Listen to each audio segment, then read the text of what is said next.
ദുബായിൽ സ്മാർട്ട് വാടക സൂചിക നിലവിൽ വന്നതോടെ വാടക വർധനവ് മൂലം നട്ടം തിരിയുന്ന പ്രവാസികൾക്ക് ഇത് ആശ്വാസമാകും. ഇനി പുതിയ നിയമം അനുസരിച്ച് ഓരോ സ്ഥലത്തെയും കെട്ടിടങ്ങൾക്ക് ലഭിക്കുന്ന റേറ്റിംഗ് അനുസരിച്ച് മാത്രമേ വീട്ടുവാടക വർദ്ധിപ്പിക്കാൻ പാടുള്ളൂ. ദുബായ് ബ്യൂറോയുടെ റിപ്പോർട്ട്. ഒടുവിൽ തുടർച്ചയായുള്ള വാടക വർധനയ്ക്ക് ദുബായിൽ ആശ്വാസം വരുന്നു. ദുബായ് ലാൻഡ് ഡിപ്പാർട്ട്മെന്റിന്റെ പുതിയ സ്മാർട്ട് വാടക സൂചിക പുറത്തിറക്കി.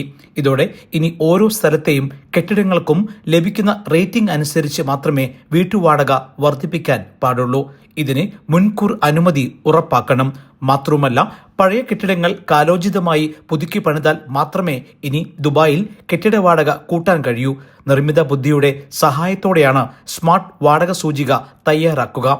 ദുബായ് ലാൻഡ് ഡിപ്പാർട്ട്മെന്റിന്റെ മാനദണ്ഡ പ്രകാരം ഓരോ പ്രദേശത്തിന്റെയും പ്രാധാന്യവും കെട്ടിടത്തിലെ സൗകര്യവും കണക്കിലെടുത്തായിരിക്കും ഈ മൂല്യനിർണ്ണയം. ഇതിനായി കെട്ടിടങ്ങൾ 60 ഘടകങ്ങളായി തരംതിരിച്ച് പരിശോധിക്കും.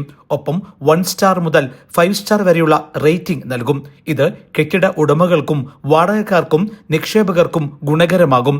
ഫ്രീ സോണുകൾ എന്ന സ്വതന്ത്ര വ്യാപാര മേഖല ഉൾപ്പെടെ ദുബായ് എമിറേറ്റിലെ എല്ലാ കെട്ടിടങ്ങൾക്കും ഇത് ബാധകമാണ്.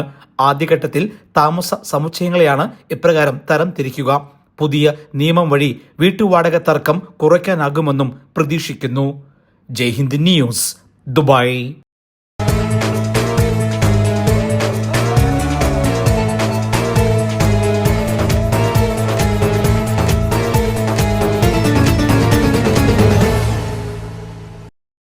Lulu Super Shopping Deals, Super Products, Super Savings.